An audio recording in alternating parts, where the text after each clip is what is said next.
Bien, bueno, vamos a comenzar entonces con el tema. El tema de hoy es síntesis de péptidos. Eh, bueno, ustedes vieron todo lo que es la síntesis de aminoácidos, ¿sí? Y después vieron la determinación de la estructura primaria de péptidos. Y bueno, ahora vamos a centrarnos en esta clase y la clase próxima nos vamos a centrar en las metodologías que se utilizan para preparar esos péptidos en un laboratorio de química orgánica. Bueno, acá, como pueden ver, hay un equipo, ¿sí? Un equipo que está allí, eso es un sintetizador automático de péptidos, ¿sí? Que puede hacer péptidos bastante grandes de tamaño. Bueno, los péptidos son polímeros, ¿no? Minerales, ya vieron que son aminoácidos unidos por enlace peptídico, un enlace amida, entre un aminoácido que aporta el carboxilo y otro aminoácido que aporta su grupo amino para formar ese enlace amida o peptídico. Y los péptidos siempre los escribimos del extremo N-terminal, es decir, del amino libre, al extremo C-terminal. ¿Sí? Eso tiene que tenerlo claro, lo tiene que tener en cuenta siempre. ¿Sí? Porque si ustedes lo escriben de otra manera, el péptido es otro. O sea, estamos tratando con otro tipo de compuesto. Entonces, bueno, aquí este es un equipo que se llama un sintetizador de péptidos automático, eh, que como les decía, puede hacer péptidos muy rápido y de tamaño importante. Y también tenemos una forma manual de sintetizar péptidos que aparece por acá, una foto. Eso es una síntesis de péptidos en fase sólida. Después vamos a hablar, creo que en la clase próxima, sobre esa metodología. La metodología que se puede hacer totalmente manual, ¿sí? En el laboratorio. Se requieren algunas condiciones de ese laboratorio, dependiendo de cuál sea la metodología que nosotros elegimos, pero bueno, la síntesis de péptidos se puede hacer también fácilmente. Por ejemplo, un péptido de 6 aminoácidos, un hexapéptido, lo pueden hacer en un día. Y la síntesis en solución, lo que ustedes están acostumbrados a ver, o sea, tomar un disolvente, agregar los reactivos y esperar. La síntesis en solución para hacer un hexapéptido tal vez precisen al menos 2 o 3 semanas, porque implica hacer purificaciones en el medio, aislamientos, etc. Bueno, los péptidos, ya vieron con Graciela, pueden adoptar distintas conformaciones y eso los hace muy interesantes a la hora de buscar productos por ahí con una actividad contra un blanco determinado, una actividad biológica determinada. Por ejemplo, si estamos buscando un fármaco, y los péptidos en general son estructuras bastante específicas para esos blancos, esos receptores, ese lugar donde el péptido se puede unir y ejercer una determinada acción biológica. Entonces, y eso tiene que ver mucho con la conformación, cómo los péptidos se encuentran en el medio biológico del que estemos hablando. ¿Tá? Entonces, vamos a comenzar. Antes de esto, vamos a poner una pantalla en blanco y vamos a suponer que queremos hacer un dipéptido, ¿sí? Un dipéptido en solución, ¿sí? Vamos a ver primero la síntesis en solución de péptidos. Entonces, vamos a suponer, nosotros tenemos 2 aminoácidos, ¿verdad? Y queremos hacer un enlace peptídico, un enlace amida entre un determinado aminoácido y el otro, ¿sí? ¿Qué se les ocurre? ¿Qué pasaría si yo quisiera hacer un dipéptido determinado? Vamos a suponer que sea glicina alanina, ¿sí? Glicina alanina. Glicina alanina, si yo escribo ese dipéptido, estoy diciendo, y yo muchas veces les digo que lo escriban, ¿sí? El grupo amino terminal de ese dipéptido, y este sería el C terminal de la alanina. Entonces, con esto yo me estoy asegurando de siempre tener presente que alanina tiene su carboxilo libre, y que lo que este enlace peptídico, que lo estoy representando por una rayita, en realidad es esto, ¿sí? Donde la alanina está aportando su amina, ¿sí? Y la glicina está aportando su carboxilo para formar ese enlace peptídico, ¿sí? Entonces, supongamos que queremos hacer ese dipéptido, glicina-alanina, sabiendo lo que implica. ¿Qué se les ocurre? ¿Cómo podríamos hacer la formación de un enlace amida? ¿Cómo, a ver si recordamos un poco de organización? Uno, ¿cómo se formaban las amidas? ¿Cómo hacía yo para formar una amida?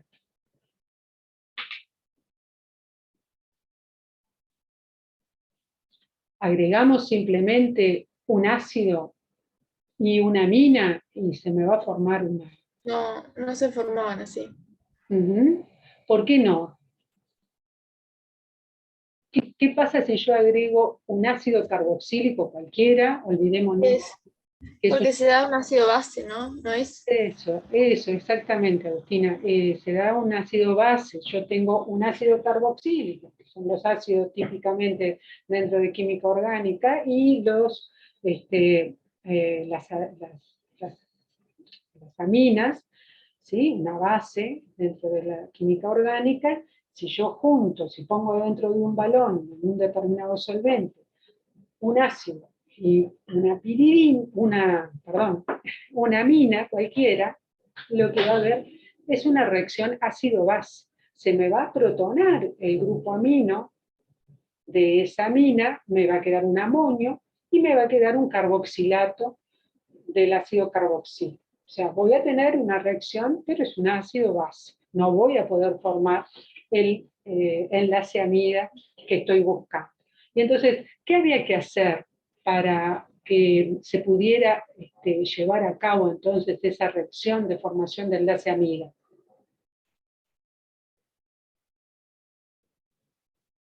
¿Qué teníamos que hacer? Ah, o sea, yo por lo que me acuerdo usábamos derivados de ácido, Exacto, como que como haluros de ácido.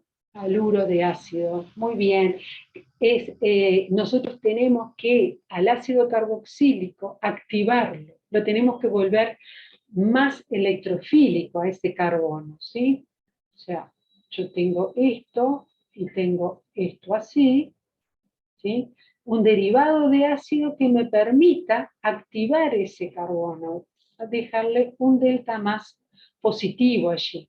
Y entonces ahí sí, una amina cualquiera va a reaccionar con su par de electrones, va a atacar allí y voy a tener que ese grupo X que me estaba activando al carboxilo se va a liberar y me va a quedar entonces una amida.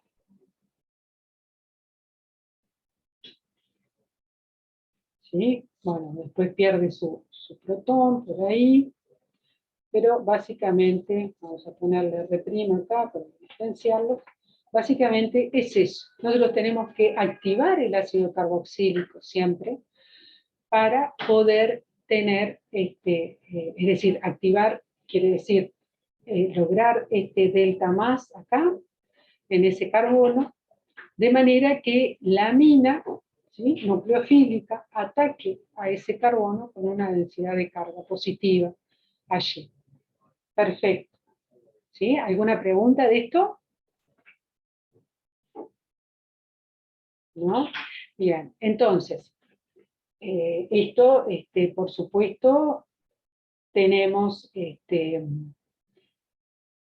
tenemos las... quiero borrar y no me deja.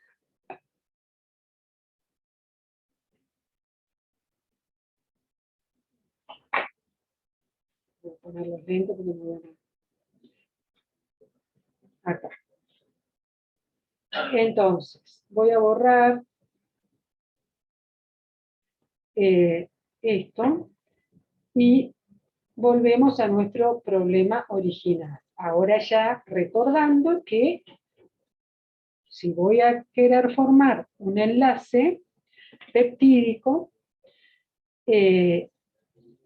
voy a tener que activar, ¿sí?, el grupo ácido de la glicina, el ácido carboxílico. Bueno, está mal escrito así, ¿no? Sería, vamos a escribir tal cual lo que precisamos. La glicina es este aminoácido, ¿sí? Este aminoácido acá en CH2, es el más chiquito de todos los aminoácidos, entonces yo tengo, ya sabemos que si queremos formar ese enlace amida, vamos a tener que activar ese grupo carboxilo, el grupo carboxilo de la glicina. Activación, entonces. ¿Ah? Eso lo dejamos ahí. Pero bueno, hay otro problema. Supongamos que yo tomo la glicina, tomo la alanina y quiero realizar una reacción entre el grupo amino de la alanina y el grupo ácido activado, que vamos a ponerlo así. Vamos a colocar acá así, con X estoy diciendo que yo activé ahí, hay un delta más, entonces supongamos que yo tengo entonces la glicina activada, de acuerdo a lo que veníamos conversando, pero yo quiero que reaccione exclusivamente el amino, lo voy a escribir así, a la alanina,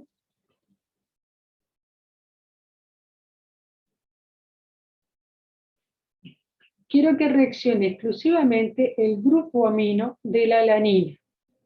¿Qué les parece a ustedes? Si yo junto esta glicina activada con esta alanina, ¿me va a dar exclusivamente el dipéptido glicina-alanina?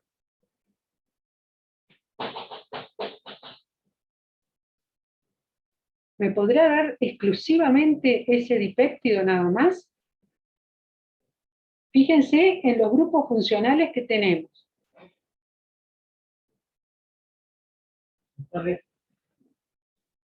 ¿Sí?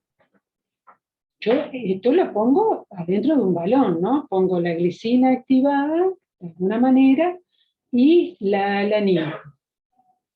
¿Me da exclusivamente ese péptido? Y para mí sí, porque si la alanina no está activada, no te Bueno, podría dar otra. pero tenemos que tener en cuenta que tengo un nucleófilo solamente. No, tenés dos, pero... Tengo dos nucleófilos. Tengo el nucleófilo también de la glicina. Ustedes recuerden que por supuesto que la glicina activada, ¿sí?, yo la voy a tener,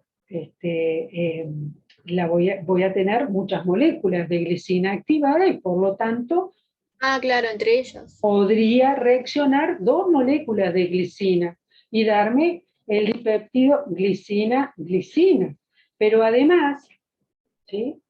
Puede seguir reaccionando, porque en este, ¿sí? Yo acá voy a tener el ácido carboxílico, que se supone que puede llegar a estar activado.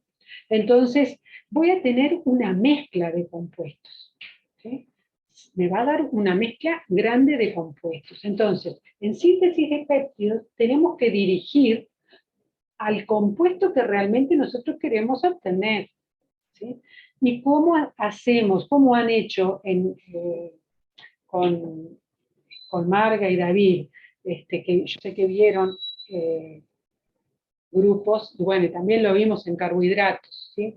¿Qué podemos usar para evitar reacciones indeseadas? Protección. Una protección, exactamente.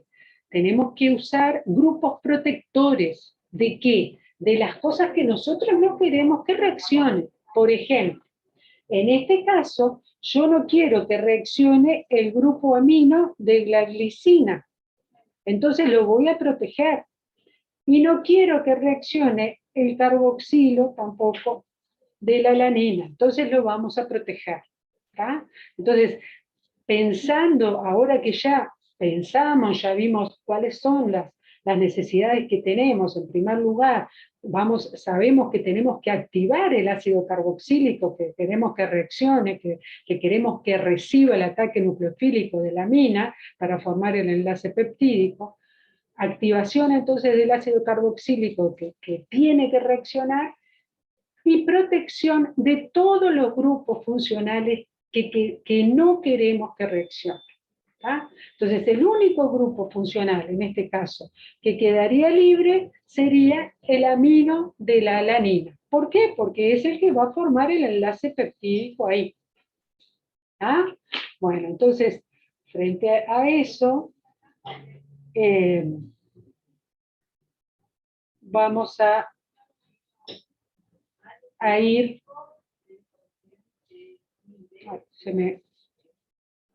Ahí. Vamos a ir a las etapas que se deben de realizar cuando queremos hacer una síntesis de péptidos en solución. ¿Ah? ¿Alguna pregunta de esto último que hablamos? Ahora van a ver que es como muy esquemático lo que nosotros tenemos armado en la metodología. Es un tipo de síntesis bastante esquemático. Si ustedes siguen las distintas etapas, van a llegar al producto deseado y no van a tener problemas. ¿Sí? ¿Alguna pregunta? Bien, entonces vamos a las etapas. ¿Sí?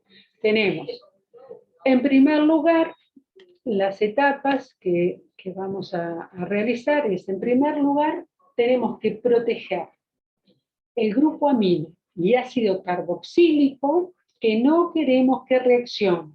¿Sí? Y además, vamos a tener que proteger grupos funcionales que estén en las cadenas laterales de los aminoácidos que puedan llegar a reaccionar y a competir con la formación de ese enlace peptídico que queremos realizar.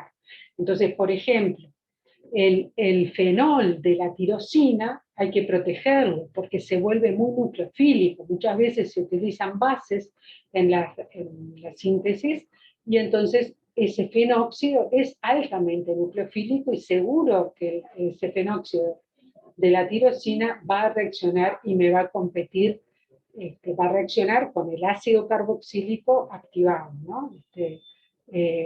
Va a reaccionar y va a competir en la reacción. También vamos a proteger grupos tioles, el grupo tiol de la cisteína. En el caso de la serina, que tiene un alcohol, ¿sí? Realmente no es necesario proteger el alcohol de la serina. ¿Sí? No compite, ese grupo alcohol no compite en nucleofilia con el amino que queremos que reaccione. Entonces, hay una serie de grupos protectores que podemos usar, por ejemplo, si tenemos una amina, la lisina, por ejemplo. La lisina es un aminoácido básico que tiene un grupo amino en su cadena lateral. Entonces, ese grupo amino de la lisina, de la cadena lateral, lo vamos a tener que proteger también, porque si no va a competir con el amino que queremos que reaccione.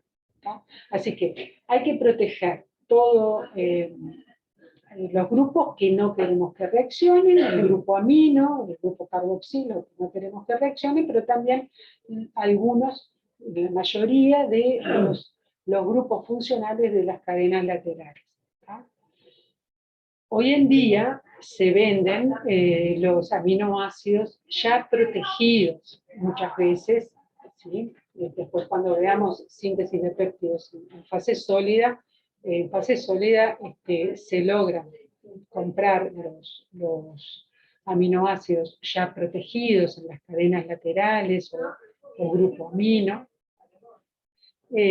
a bajo precio, a un buen precio. Entonces, no es necesario por ahí, por el precio que tienen, que ustedes lo hagan en el laboratorio.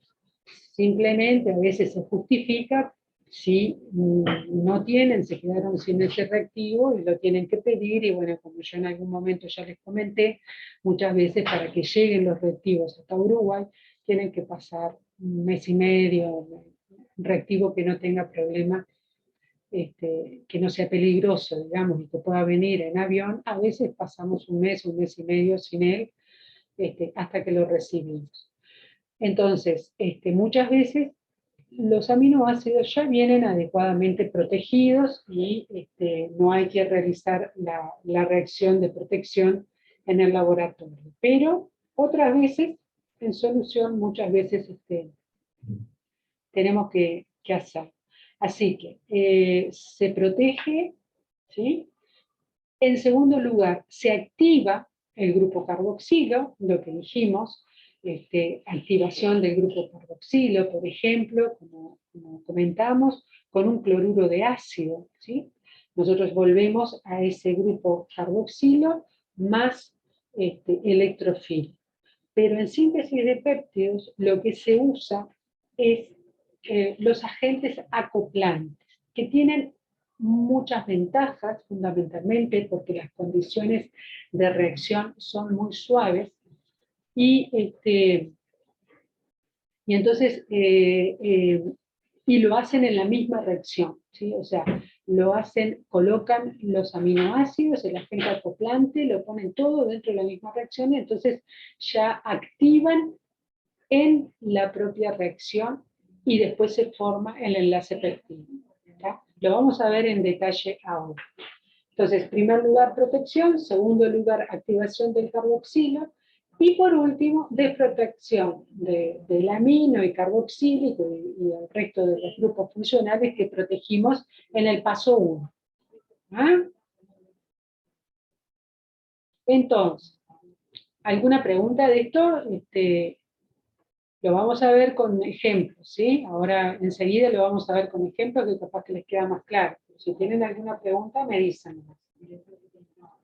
Bueno, en cuanto a los grupos protectores que usamos, ¿sí? Acá se los dividí según el grupo funcional. Si estamos hablando del grupo amino, ¿sí?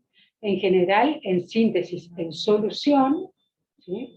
Síntesis en solución, porque estamos hablando de una síntesis en solución, se utiliza en general este grupo que se llama benzil-oxicarbonil, que es el reactivo que se utiliza, es el cloroformiato de bencilo, ¿sí? Cloroformiato de bencilo en un medio básico para realizar la protección, ¿sí? El grupo amino queda protegido aquí con esto, ¿no? O sea, esto, supongamos que acá teníamos el nitrógeno, ¿tá?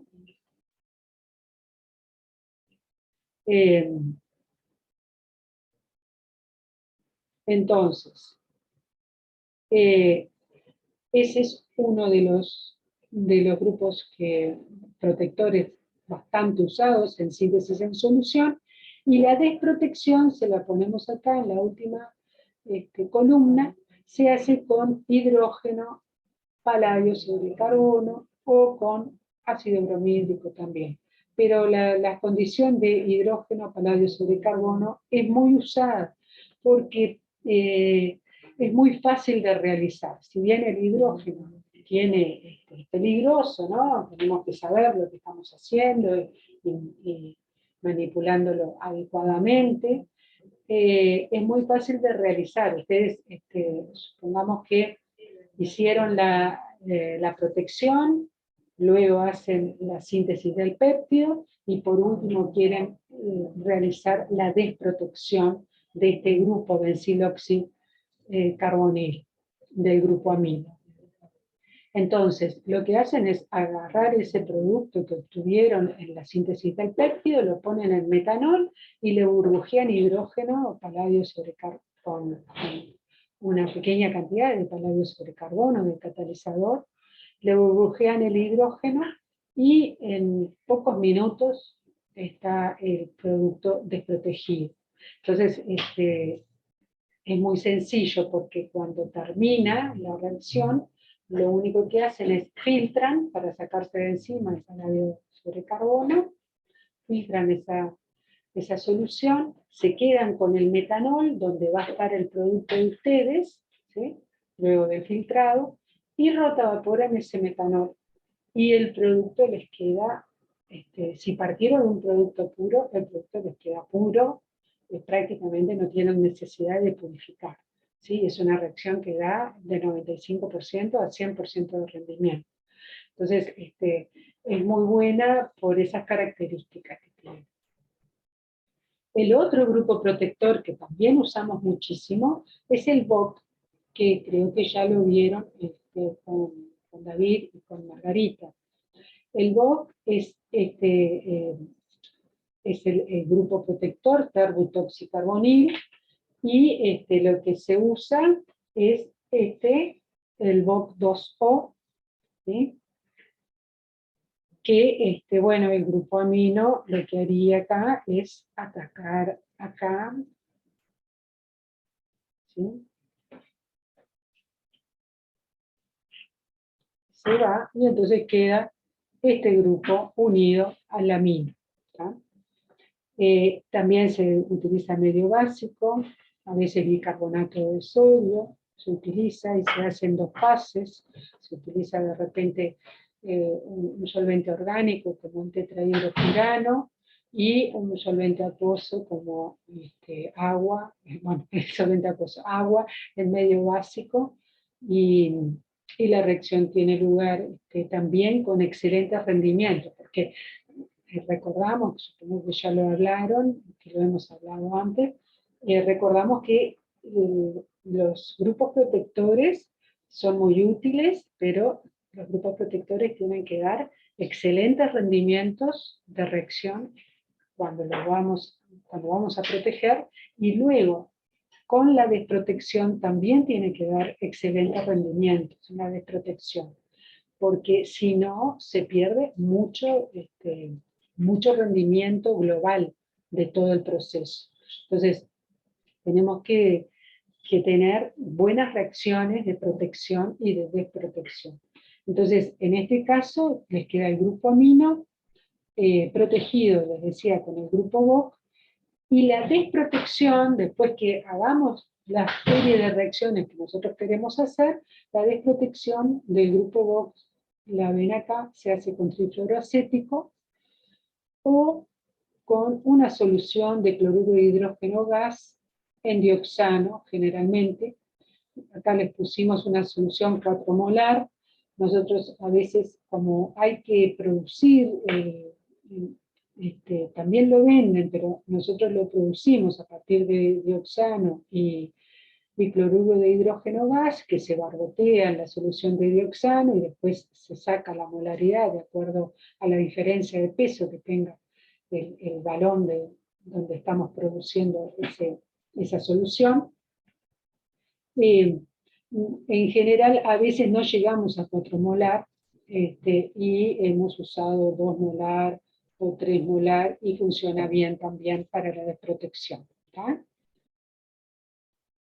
Bueno, esos son los dos grupos protectores que se utilizan para el grupo amino de los aminoácidos, los más usados, ¿sí? Los que les vamos a presentar por ahora. Existen muchos más, pero en este curso vamos a usar esos. Y para el grupo ácido carboxílico, el protector va a ser, la protección va a ser a través de la formación de un éster, ¿sí? Que se va a hacer a través del ácido con un alcohol, ¿sí? Por ejemplo metanol, catalizado en medio ácido, ¿sí? Recordamos la formación de ésteres, tenemos que catalizar siempre la formación de ésteres con un medio ácido, no acuoso, porque si fuera acuoso me hidroliza el éster, el medio ácido acuoso. Entonces lo hacemos, por ejemplo, con metanol, en cloruro de hidrógeno gas, o si estamos hablando de hacer un éster bencílico, vamos a usar alcohol bencílico en un medio ácido, ¿sí? Puede ser, por ejemplo, ácido paratoluensulfónico, se utiliza bastante, cloruro de hidrógeno gas, se utilizan resinas, muchas veces, resinas que me produzcan en el medio de reacción un medio ácido. Entonces, bien, con el grupo ácido no tenemos mucha cosa nueva, porque ustedes ya lo han visto. Vamos a proteger entonces formando ésteres a partir de alcoholes catalizando en medio ácido.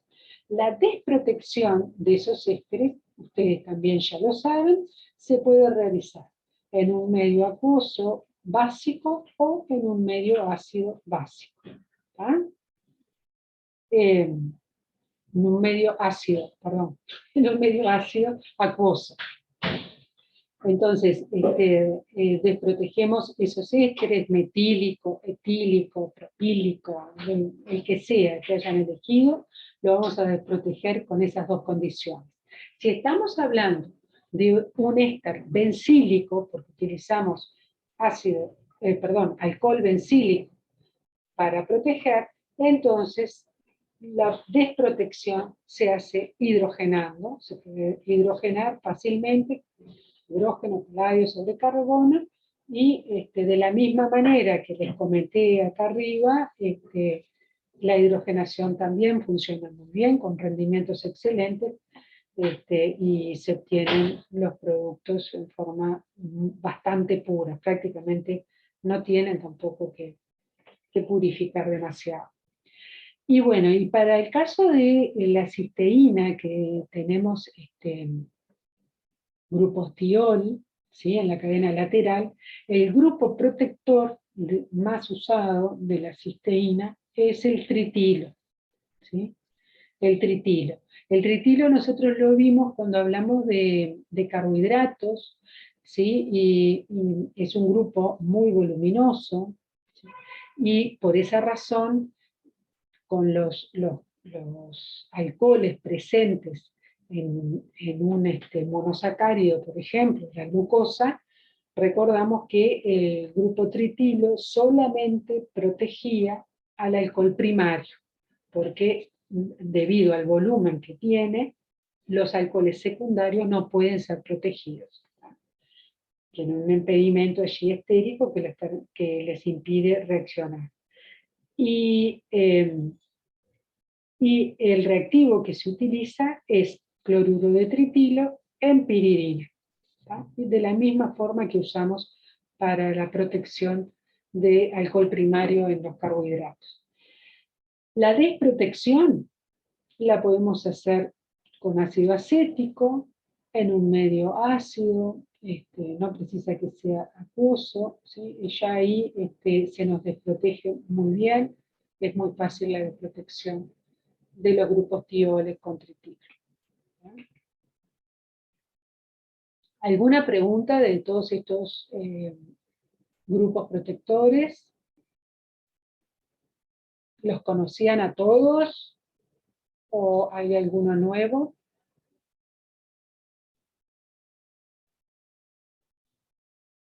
Para mí el último es nuevo. El último, el del tiol, digamos. Yo no me acuerdo. Claro. Está igual este cloruro de tritilo, está para la protección de alcohol primario en carbohidratos. El benziloxicarbonil ya lo habían visto también. No, no sé, capaz que no. Que Capaz, apareció capaz en algún parcial, pero no en la clase. no en la clase. En algún Bueno, parcial. vamos a verlos, vamos a usarlos, así que se van a acostumbrar a ellos, no, no se preocupen. Bueno, seguimos entonces. Ay. Entonces pasamos ahora, ¿sí? El primer punto era la protección, recordamos, de todos los grupos funcionales que no queremos que reaccionen. Y la segunda etapa era la activación del grupo básico.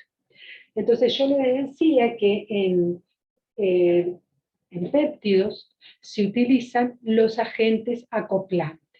Agentes acoplantes, que lo que significa es que me van a ayudar a que la reacción de acoplamiento entre el carboxilo y el grupo amino de determinados aminoácidos tenga lugar. ¿tá? Entonces, agentes acoplantes. ¿Qué se necesita? Bueno, se necesita que pueda haber una reacción entre el carboxilato de un ácido determinado y un centro altamente electrofílico, como es el caso de las carbodimidas. ¿sí? Las carbodimidas que están acá, esta es la diciclohexil, ciclohexil, carbodiimida. Diciclohexil, carbodiimida. Tiene un delta más allí. Otra carbodimida es esta, la diisopropil, carbodimida, y esta es la EDCI, bueno, tiene una amina en grupo propilo, que está unido a la carbodimida, entonces tiene ese grupo amino, tiene un etilo unido al otro nitrógeno de la carbodimida. Entonces, esa carbodimida, como ven, cuando ustedes tienen el frasquito, ¿sí? Es un clorhidrato, porque acá tenemos una amina que entonces viene protonada, es un carbohidrato. Las ventajas que tiene esta carbodimida, la EDCI, que es etil diisopropil carbodimida, la ventaja que tiene es que cuando ustedes, después que terminan la reacción, ¿sí? Por supuesto tenemos que lograr separar el producto que nosotros deseamos.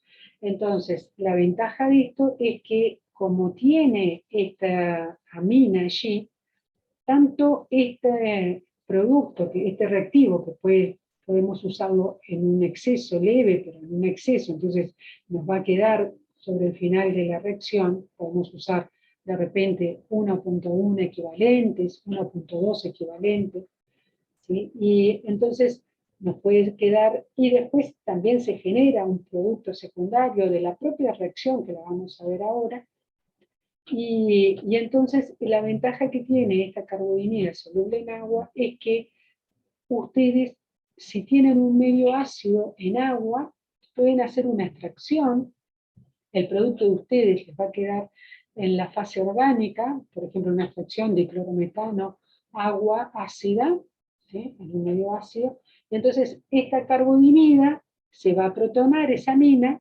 y nos va a quedar en la solución acuosa y no me va a impurificar el producto que yo estoy extrayendo, que es el producto de interés, el producto que yo estoy tratando de obtener con esta reacción. Y entonces, vamos a ver cómo es este mecanismo, cómo es que es esta reacción de activación con estos agentes acoplantes. Entonces, por un lado, acá a la izquierda tenemos la amina, ¿sí?, con la que queremos realizar la reacción. Si nosotros tenemos la amina y tenemos el ácido carboxílico, una vez que nosotros lo mezclemos, lo que va a pasar es que me va a quedar el amonio, como está acá, y me va a quedar el carboxilato, una reacción ácido-base como lo que ya comentamos. Entonces, ¿qué va a pasar? Vamos a tener una reacción, un ataque del carboxilato a ese centro electrofílico, a ese carbono, y se va a generar este compuesto que, como ven acá, se llama O-acil isourea, ¿sí? Este compuesto que está acá, ya ahí ya queda activado. Es una reacción muy rápida, ¿sí? Y en ese caso, ya ese grupo ya está activado, ese carbono ya está con un delta más, ¿sí?, porque tiene todo ese grupo unido ahí, que entonces le confiere, le saca electrones, ¿sí?, y le confiere entonces un delta más positivo. Y entonces en esas condiciones, ¿sí?, bueno, hay un ácido base por acá, ¿sí?, se me protonó, había quedado el nitrógeno con una carga negativa, me queda ahí, ahora me queda la amina libre, la amina con la que yo quiero hacer la reacción, y entonces ese par de electrones de la amina va a atacar al carbonilo, a ese carbono que está activado. ¿Y qué va a pasar? Se va a formar el enlace amida que deseábamos, y nos queda, ¿sí?, al formarse el doble enlace acá, esto viene para aquí, ¿sí?, y toma un protón en el medio, y entonces nos genera esto que es una urea, ¿sí? La urea es lo que conocemos como urea, es esto, ¿sí? Entonces, esto es una urea sustituida, dependiendo de la carbodimida que yo haya usado, va a ser la urea que se me va a formar, ¿tá? Entonces, el mecanismo es muy sencillo, colocamos el grupo amino, la reacción es muy sencilla, colocamos la amina, colocamos el ácido carboxílico y colocamos la carbodimida, el agente acoplante, el que me va a ayudar a llevar adelante la reacción. En esas condiciones se va a formar esta O-acil isurea,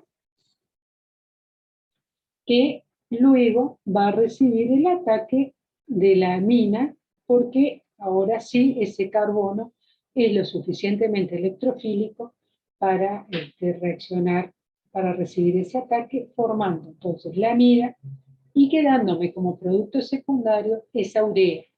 Ese es el producto que yo les decía que les va a impurificar, y muchas veces es complicado de eh, purificar. Por ejemplo, si usaron la dicicloxilcarbonimida, esta, les va a quedar la dicicloxilurea, ¿sí?, la dicicloxilurea.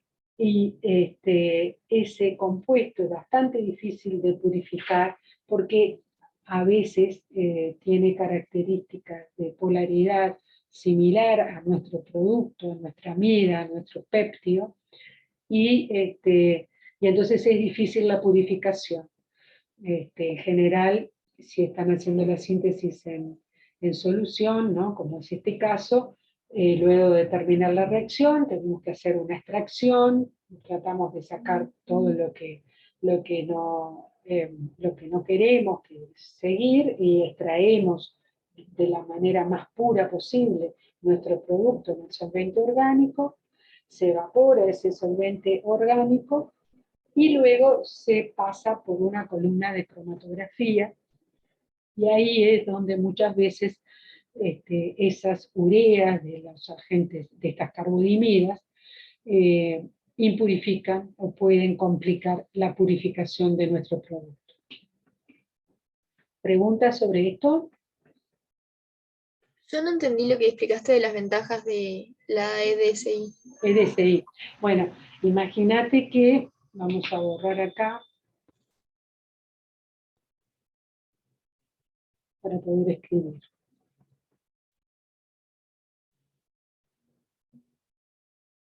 Imagínate que tú usaste la EDSI, es decir, que esta urea que está acá es la EDSI, ¿tá? Perdón, de esta carbonimida que está acá es la EDSI. Entonces, la urea que te va a quedar es esta.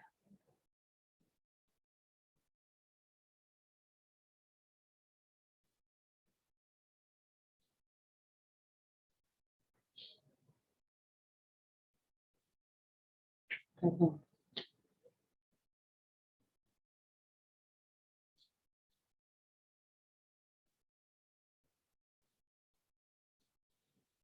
Tiene 2 metilos ahí y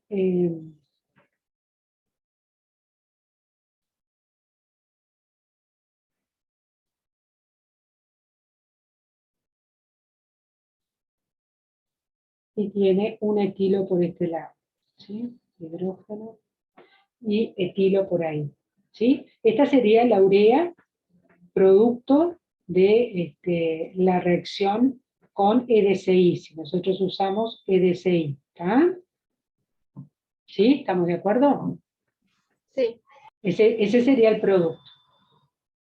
Entonces, suponete, terminamos la reacción.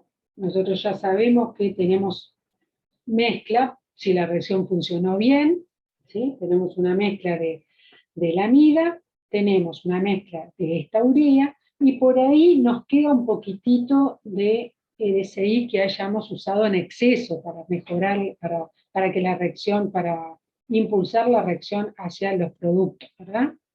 Supongamos que usamos un poquito en exceso. Entonces, ¿qué va a pasar? Nosotros vamos a hacer una extracción. Terminamos la reacción y decimos, bueno, vamos a hacer una extracción de los productos. Yo lo tengo en un determinado solvente, supongamos diclorometano, y le vamos a agregar una solución acuosa ácida para sacar todo lo que podamos del diclorometano, todo lo que no nos interesa del diclorometano.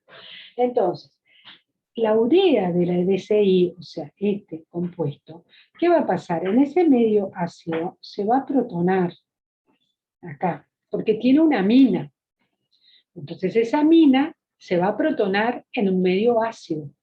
Entonces, cuando yo ponga a agitar en la bola de decantación la solución ácida y el diclorometano que saqué de la reacción, o sea, la mezcla de reacción, el crudo de la reacción, lo pongo a agitar, ¿qué va a pasar? La urea de la EDCI se me va a la fase acuosa, porque se va a disolver bien en la fase acuosa porque va a estar protonada, ¿verdad? Es como una sal, se me va a formar, suponete que yo usé clorhídrico, se me va a formar el cloruro de esta amina, ¿sí? El cloruro de esa amina. Entonces, me va a quedar en la fase acuosa y mi producto, ¿sí? Mi producto, la amida, me va a quedar en la fase orgánica. Entonces, yo ya estoy sacando ese producto que me impurifica. ¿Está? ¿Entendiste esto, Agustina? ¿Sí? Supongamos, vamos a pensarlo con la DCC ahora. ¿Sí? Sí, gracias. Con la DCC, ¿sí? La urea que me va a quedar es una urea que no tengo forma, vamos a borrar, borré todo, bueno. La urea de la DCC es esta.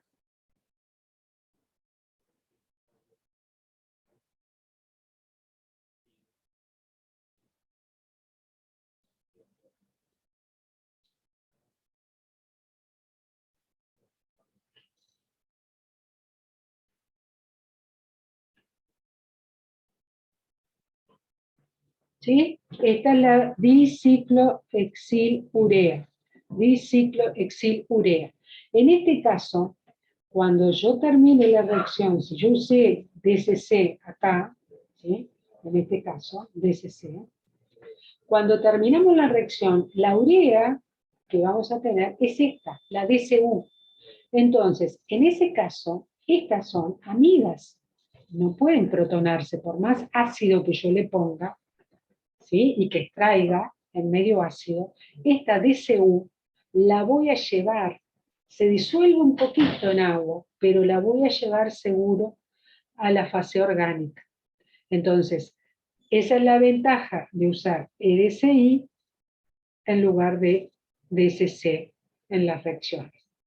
Pero bueno, tiene la ventaja, por ejemplo, la DCC, de que es muy barata, la DCI ahora tenemos problema para traerla, porque también dicen que hay cierto problema para el transporte, como que es peligrosa, entonces, bueno, podemos usar DCC de todas maneras y luego purificar, nos va a llevar un poquito más de tiempo, pero bueno, la purificación se puede hacer. ¿Te quedó claro, Agustina? Sí, gracias. Bárbaro. ¿A los demás alguna pregunta? ¿No? Bueno, entonces seguimos. Bueno, entonces vimos los agentes acoplantes, ¿tá? Pero hay algo que les quiero decir. ¿Vieron esta O-acilisurea, que es el intermediario de la reacción, ¿verdad?, entre el ácido carboxílico y la carbonimida? Bueno, esa O-acilisurea puede dar en una reacción que es lenta, pero puede darlo, ¿sí?, la formación, este ataque de este nitrógeno aquí, a través de esa reacción, ¿no?, del ataque del nitrógeno, puede formar esta N-acil-urea. Si se forma esa N-acil-urea, este producto es estable. Y entonces, por más amina que yo le agregue, ¿sí?, no voy a tener, por eso lo pusimos con cruz, no voy a obtener el producto que deseamos, que es la amida, ¿no? Es una reacción secundaria que puede, como dice acá, puede darse de una manera lenta. Entonces, para evitar esas reacciones, esa reacción secundaria, lo que se hace es usar aditivos. O sea, además de la carbonimida, se agrega otro reactivo que se le llama aditivo, como por ejemplo este compuesto que es el 1-hidroxibenzotriazol, el triazol es este,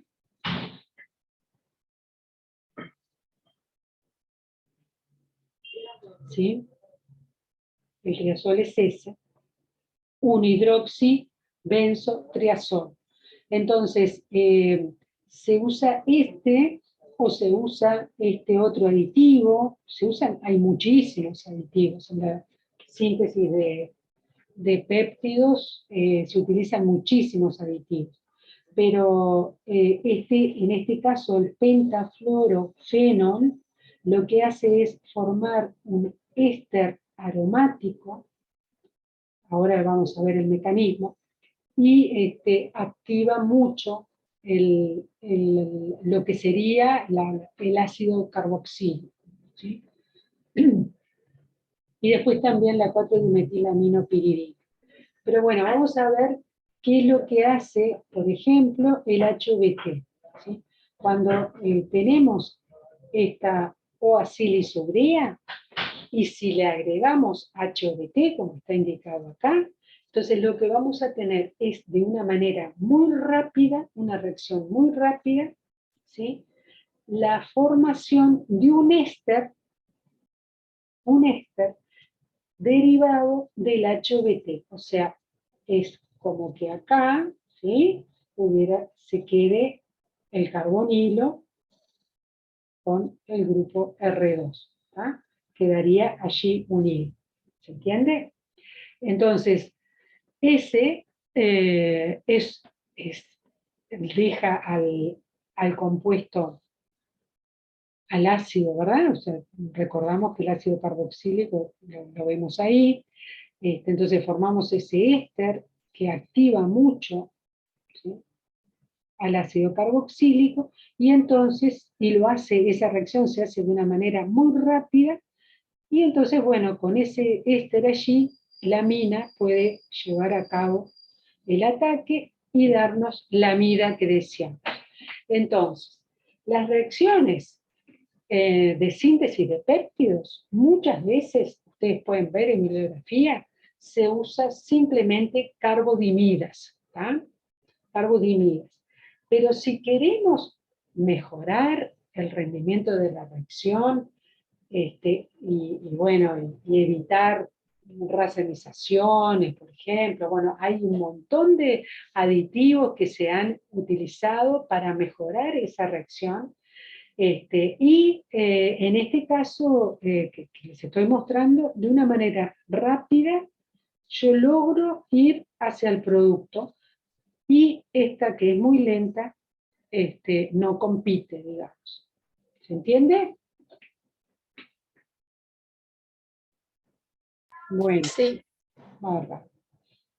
Muy bien, entonces, vamos a, ya vimos los grupos protectores, cómo podemos proteger, cuáles son las condiciones para la desprotección también, y a su vez vimos la síntesis, la formación de ese enlace peptídico a través del uso de agentes acoplantes como las carbodimidas, y también se pueden usar aditivos para mejorar los rendimientos y la pureza de los compuestos que obtenemos. Entonces, vamos a ver ahora la síntesis de este edulcorante, el aspartamo. Es una síntesis que es un procedimiento que está patentado, ¿sí?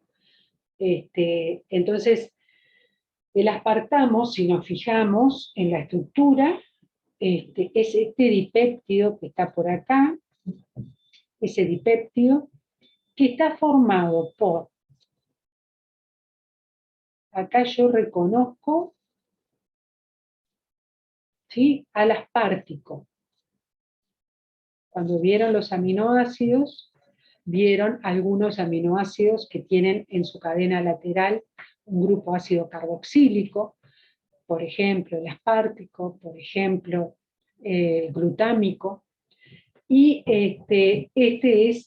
entonces tiene 1, 2, 3, 4 carbonos, el aspartico. Entonces reconozco el aspartico por ahí, ¿sí? Y es L-aspartico. ¿Por qué?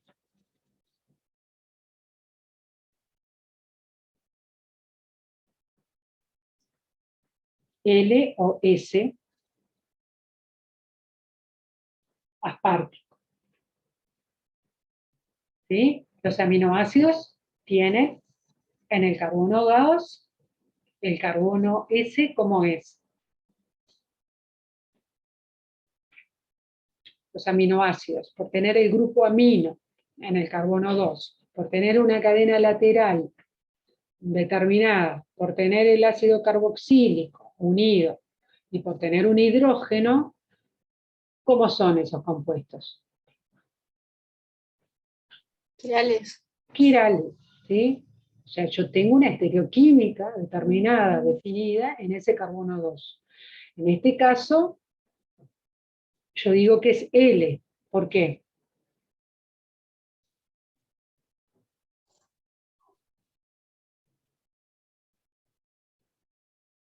Porque No sé, yo no entiendo bien lo de L y D en los aminoácidos. Porque está a la izquierda, ¿no? claro. Mira, ¿te acordás de los azúcares? Agustina, fuiste que me dijiste que no Sí. entendés bien. Bueno, ¿te acordás de los carbohidratos? ¿Sí? No sé, Sí, sí, me acuerdo. Bien, ¿te acordás que teníamos, por ejemplo, H a la derecha, un hidrógeno a la izquierda, etcétera, ¿no? Bueno, supongamos que, bueno, teníamos acá un CH2OH y que el último carbón chiral más alejado del carbonilo, si estaba a la derecha, decíamos que es un D carbohidrato. En el caso de los aminoácidos, ¿sí? Tenemos que el carbono chiral es el carbono 2. Entonces, el grupo amino es el que tiene la prioridad, ¿verdad? En ese carbono, el grupo amino se encuentra a la izquierda, ¿sí? Acá yo estoy haciendo como una representación de Fischer, ¿ah? Entonces, este grupo amino se encuentra a la izquierda. Al encontrarse a la izquierda, entonces es un L-aminoácido, es L-aspartico. ¿Sí, Agustina? Sí, gracias. Bien. Bueno, y sigo con la molécula, mirando la molécula, ¿sí? Y veo que tengo por acá otro aminoácido, que yo miro esto y digo, ese tiene un bencilo ahí, entonces eso es fenilalanina. ¿Está? No importa, nosotros no le vamos a pedir que se sepan todos los aminoácidos, pero es bueno que ustedes de a poquito los vayan conociendo. Entonces, de la misma manera, es L, ¿sí? Es L-fenilalanina porque el grupo amino que está formando el enlace peptídico con el carboxilo del aspartico se encuentra a la izquierda en la estructura, en el resto de fenilalanina que yo reconozco acá, ¿sí? En eso. Entonces, eso, ¿sí? El aspartamo, entonces, ya vimos que es un dipéptido formado por aspartico que va en el extremo. ¿En qué extremo va el aspartico? Los péptidos que N-terminal, perfecto. Está el aspartico en el N-terminal porque el grupo amino del aspartico es el que está libre. El grupo amino de la fenilalanina está formando el enlace peptídico. ¿Y qué pasa con el carboxilo, el extremo C-terminal del aspartamo? ¿Sí? El extremo C-terminal del aspartamo, ¿sí? Está como éster metílico. O sea, es el extremo C-terminal, pero está como éster metílico. Bueno, acá se los escribimos, ¿sí? No en la proyección de Fischer, pero bueno, es lo mismo. ¿Sí? Ustedes tienen que pasar de una a la otra, si quieren. ¿Sí? Si quieren. Bueno, voy a limpiar un poquito. Y entonces, sabiendo que el extremo N-terminal del aspartico, del aspartamo es el aspartico y el extremo C-terminal del aspartamo es la fenilalanina, entonces lo que se hace en este método, que ya está, que les decía que está patentado, es comenzar con las etapas que vimos nosotros, ¿sí? En primer lugar, proteger los aminoácidos, ¿sí? La primera etapa era la protección de todos los grupos funcionales que no queremos que reaccionen. Entonces, en el aspartico, que está escrito acá, ¿sí? ¿Qué les parece? Yo voy a formar un enlace peptídico con este carboxilo. Pero resulta que tengo otro grupo carboxílico en la cadena lateral. Y tengo un grupo amino que no quiero que reaccione, porque es el extremo N-terminal. del dipéptido. Entonces, vamos a tener que proteger el grupo amino del aspartico y vamos a tener que proteger o dejar protegido el ácido carboxílico de la cadena lateral del aspartico.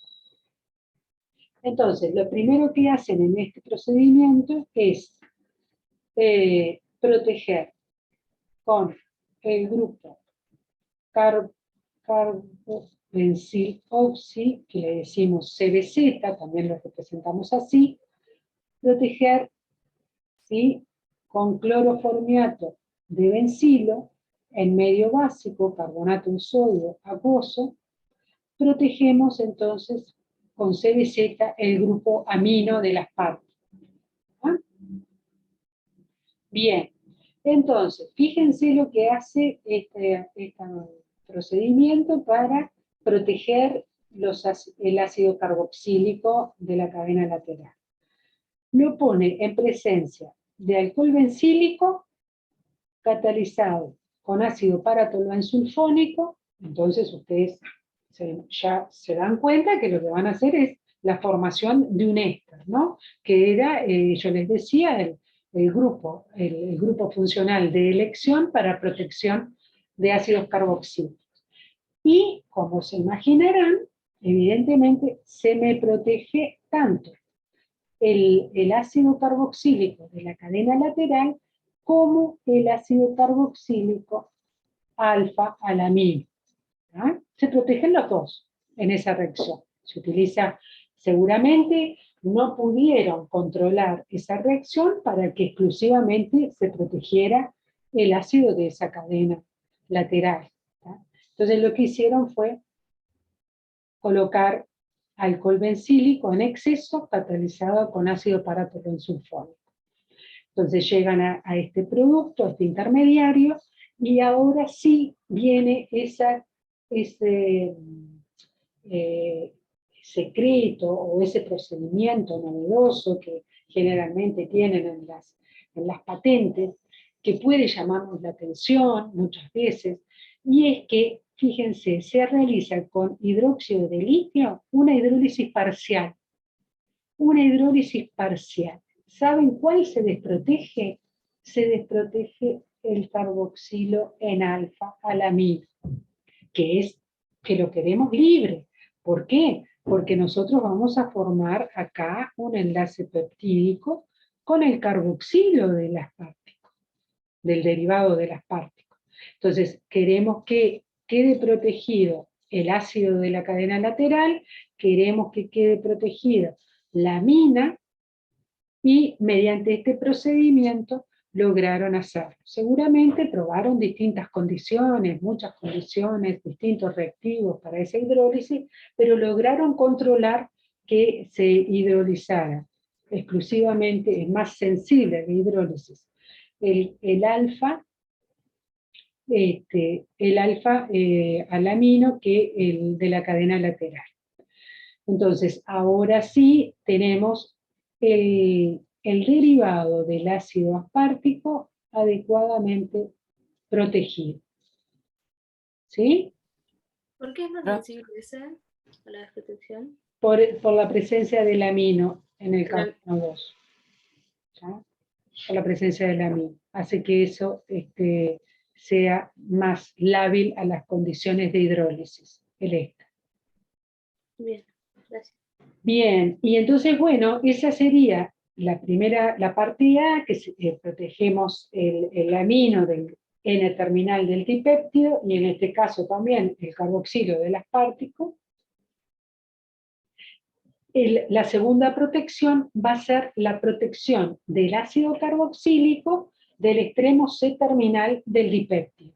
Pero recordamos, por las dudas de que se les ocurriera proteger, por ejemplo, con ácido bencílico, recordamos que el ácido carboxílico del resto de fenilalanina, ¿sí?, está en el aspartamo, está como éster metílico. Entonces, bárbaro, directamente lo vamos a proteger a partir de la fenilalanina, vamos a proteger como éster metílico el carboxilo de la fenilalanina. ¿Y eso cómo lo hacemos? Lo hacemos con metanol en cloruro de tionil, ¿no? Esto es una reacción en dos etapas. En primer lugar se forma el cloruro de ácido acá y luego se realiza la reacción con metanol para formar el éster. Esto seguro ya lo vieron en Química Orgánica 101. Entonces, ¿Puedes repetir lo del éster metílico? No entendí.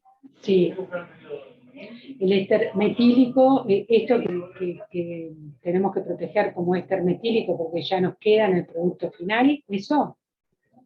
O la, Sí. Viste que el aspartamo, el resto de fenilalanina, tiene un éster metílico. ¿Sí? Sí. No está como ácido libre, está como éster metílico, o sea, es un derivado del dipéptido, digamos, un éster metílico. Entonces, cuando vamos a elegir el protector para la fenilalanina, en lugar de usar cualquier alcohol, voy a usar el alcohol metílico, el metanol. Bueno, y Sí, después ni siquiera necesitas proteger. exacto. Así después ya no protegemos. Entonces, bueno, hasta ahí las protecciones. El acoplamiento ahora. Profe, Sí, profe, ¿te voy a sí, preguntar algo del anterior? sí, cómo no. En la parte A, no entendí por qué protegen al grupo carboxílico si después lo desprotege en la siguiente reacción. Porque viste que cuando tú vas a hacer una reacción, ojalá tuviéramos reacciones que sean tan específicas para que me diferencien, digamos, este ácido carboxílico de este ácido carboxílico. Pero no las tenemos. O sea, en este procedimiento por lo menos no las encontraron. Es muy difícil. Si tú tenés un ácido dos ácidos carboxílicos en la molécula y vas a hacer la reacción de formación de éster, seguro te van a reaccionar los dos. No vas a poder controlar mucho esa reacción. ¿Sí? Entonces, no se protege, reacciona este de acá, reacciona con con el alcohol bencílico, formando el éster. Esto no lo precisan ellos, esto no lo desean. Lo que precisan es proteger el ácido carboxílico de la cadena lateral, pero se les protege este también.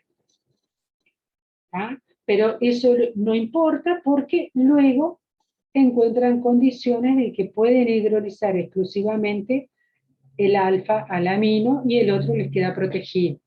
¿Se entendió? Juliana, ¿era?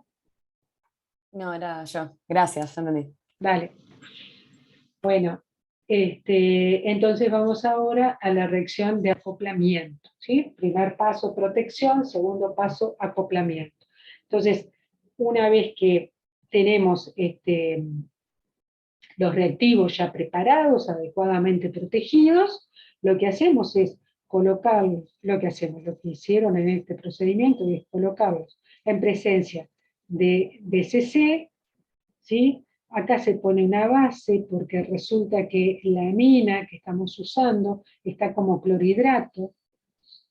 Entonces, si está como clorhidrato, voy a tener que utilizar una base para dejar la amina libre y para que sea nucleofílica.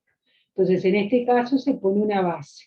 Si ustedes tuvieran el reactivo sin el clorhidrato acá, no es necesario poner esa base. ¿Tá?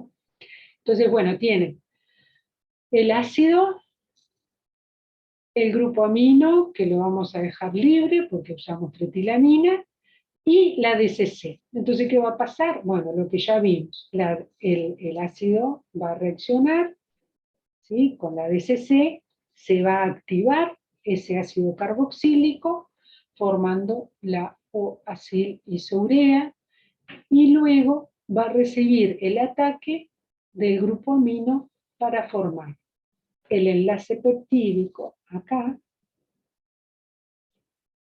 el enlace peptídico más la DCU, porque usamos DCC, la DCU, que puede llegar a impurificar un poco a mi producto de reacción.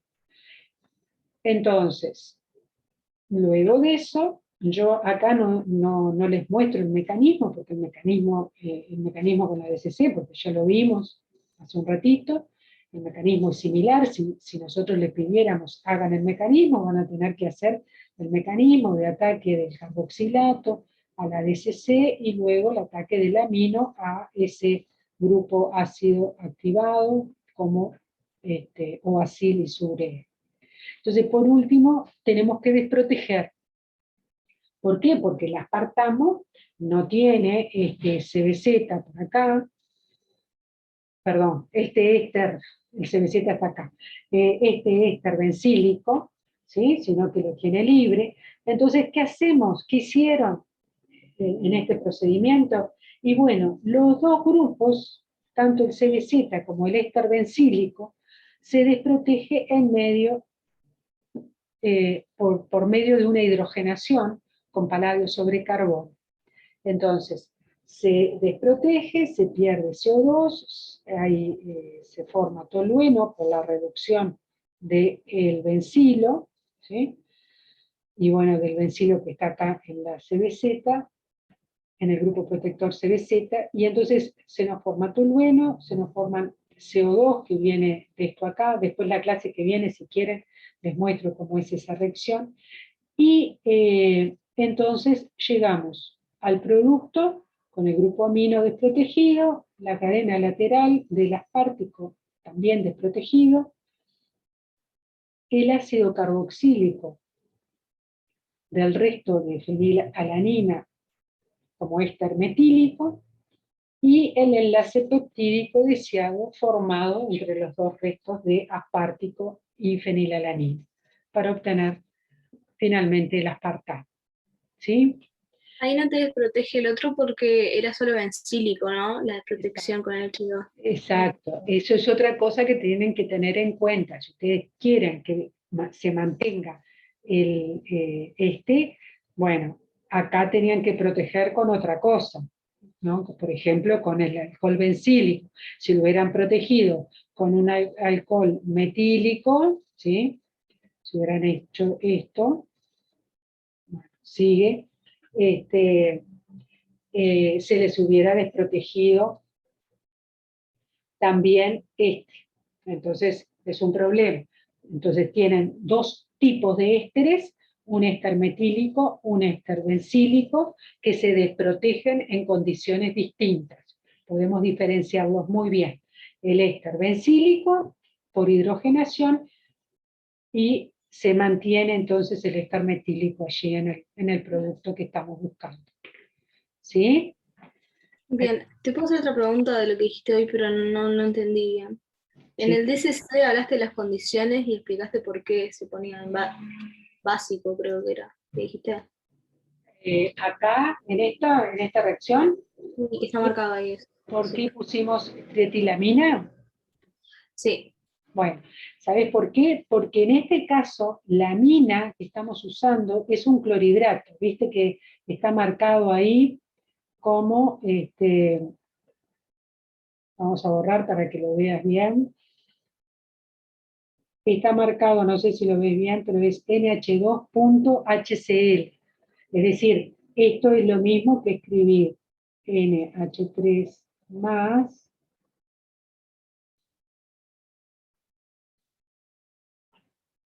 y el cloruro como contraión, es una sal, ¿sí? Es una sal. Y ahí, cuando tenemos amonio, el amonio no es... Ahora, eso te quedó por las condiciones de la protección que hiciste. Eso me quedó por las condiciones de protección. ¿Viste acá?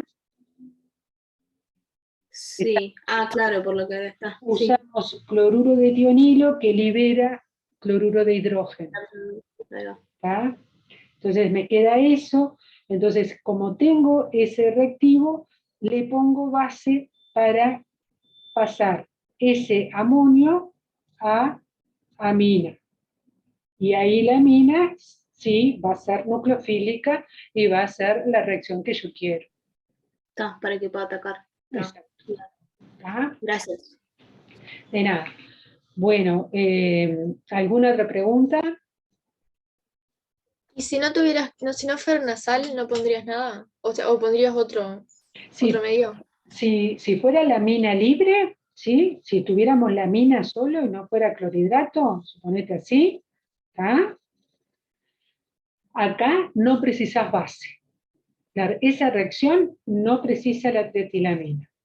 ¿Tá? Se pone simplemente el aminoácido, el primer aminoácido protegido adecuadamente, el segundo aminoácido protegido adecuadamente. Si vamos a usar DCC, no precisamos base. ¿Tá? Con el medio simplemente de reacción, ¿se acuerdan el mecanismo acá? En este mecanismo, la amina va a reaccionar, cuando yo lo pongo en la reacción, la amina va a ser un ácido base con el ácido carboxílico y me genera el carboxilato. El carboxilato que va a ser el que va a atacar a la DCC. Entonces no preciso base extra, porque ya tengo una amina allí que me va a dejar el carboxilato muy nucleofílico para que pueda realizar la reacción de activación que buscamos. ¿Se entendió? Sí. Perfecto. Bueno, ¿alguna otra pregunta? ¿No? Y yo, bueno, en realidad es una pregunta de hace unos cuantos minutos de clase, pero no lo logro entender por mi propia cuenta. Decime. ¿Qué es el CBZ? O sea, ¿de dónde sale eso? No lo logré entender. ¿Qué cosa? ¿De dónde sale? El CBZ, en la diapositiva que sigue a esa. El CBZ. O sea, no entiendo cómo se forma, cómo se llega a eso, no. Lo estuve mirando un rato largo y no pude. Pará. Pero CBZ se le llama CBZ a eso. ¿Entendés? ¿Cuál es tu duda? ¿Viste esto que está acá? Este grupo, Sí, ese grupo recibe el nombre de CBZ para simplificar. ¿Tá? Por eso acá, mirá, ¿ves que yo acá te lo marqué? CBZ, sí. ¿tá? Eso se le llama CBZ, es como, no sé, como que yo le pusiera para simplificar. ¿Viste el tritilo? Claro, sí, como una denominación general. Para Exacto, saber. ¿viste el tritilo? En lugar de poner C6H5, 3, C, Claro, le pusieras otra yo cosa. pongo TRT, nada más, para evitar, ¿está? Sí. ¿Entendiste? Bueno, Sí, genial. muchas gracias. ¿Alguna otra pregunta? ¿No? Bueno, entonces vamos a